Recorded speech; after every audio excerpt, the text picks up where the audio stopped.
सभापती महोदय, नशेसाठी वापरल्या जाणाऱ्या औषधी गोळ्यांची विक्री करणाऱ्या दोघांना खडक पोलीस स्टेशनमध्ये पोलिसांनी अटक केली आहे। त्यांच्याकडून 6,900 गोळ्यांचा साठाही जप्त झालाय। समीर हमीद शेख आणि सुनील गजानन शर्मा यांना अटक झाली आहे। समीरवरती या अगोदरच फसवणुकीचा सुद्धा गुन्हा दाखल आहे।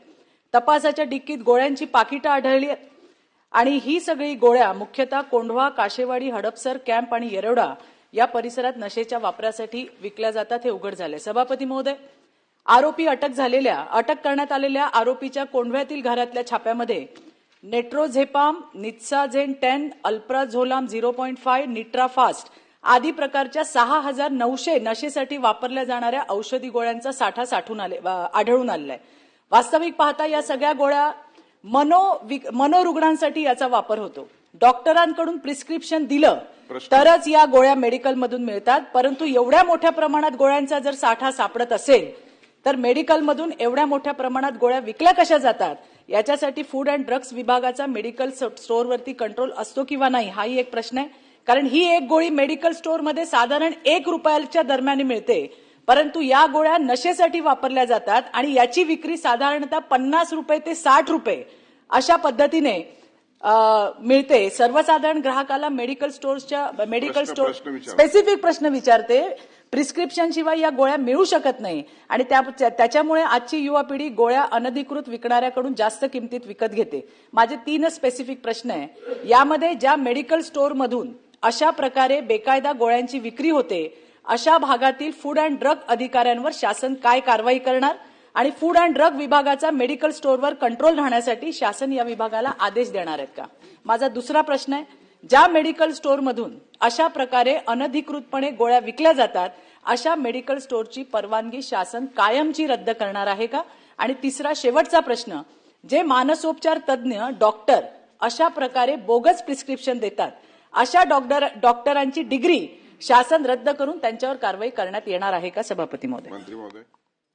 सभापती महोदय, मुळात ह्या प्रश्नामध्ये ज्या मेडिसिन्सचा इथे उल्लेख केलेला आहे, सभापती महोदय आपल्या माहितीकरिता नक्कीच या डिप्रेशनमध्ये आणि ज्या काही मेडिकल कारणास्तव ह्या मेडिसिन्स प्रिस्क्राईब केल्या जातात तर नक्कीच या मेडिसिन ज्या आहेत ते प्रमाणित मेडिसिन्स आहेत।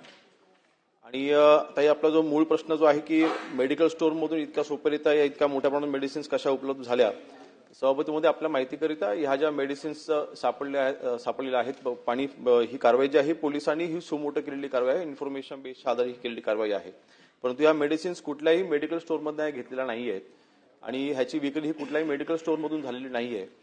तपासामध्ये असं आढळलं आहे की हिमाचल प्रदेशमध्ये ह्या मेडिसिनची मॅन्युफॅक्चरिंग झाली आहे आणि तिथून मग ते बेसिकली जेव्हा मॅन्युफॅक्चरिंग होते तर लाखोच्या संख्येने ही मॅन्युफॅक्चरिंग होते आणि मग त्याच्यामध्ये रिटेलर आणि मॅन्युफॅक्चरच्या मध्ये जवळपास 10-12 डिस्ट्रीब्युटर्स असतात आणि हे डिस्ट्रीब्युटर संबंध देशामध्ये पसरलेले आहेत। तर इथे हा जो मेडिसिनचा सप्लाय झालेला आहे तो कुरिअरच्या माध्यमातून झाला आहे आणि ह्या आधारे आपण जी काही कारवाई केली आहे ती आपण ज्यांच्याकडे हा मेडिसिनचा साठा सापडला आहे त्यांना आपण अटक देखील केलेली आहे आणि ज्या व्यक्तीच्या माध्यमातून हे इथे महाराष्ट्रापर्यंत आले तो व्यक्ती देखील आपण आयडेंटिफाय केला आहे, त्याला शोधण्याचं काम चालू आहे। म्हणून जे उपप्रश्न होते की मेडिसिन जे काही ज्या मेडिकल स्टोअरमधून घेतलेले आहे त्यांच्यावरती कारवाईचा जो प्रश्न आहे तो उद्भवत नाही, परंतु तरी सुद्धा फूड अँड ड्रग डिपार्टमेंटच्या माध्यमातून ज्या मेडिकल स्टोअरमधनं जे काही आपण नियमावली घालून दिलेली आहे त्याचं उल्लंघन होत आहे आपण त्यांच्यावरती वेळोवेळी कारवाई देखील करत असतो आणि वेळ पडलाच आपण त्यांचं जे काही त्यांचं लायसन्स आहे ते देखील आपण रद्द करत असतो। अभिजित वंजारी।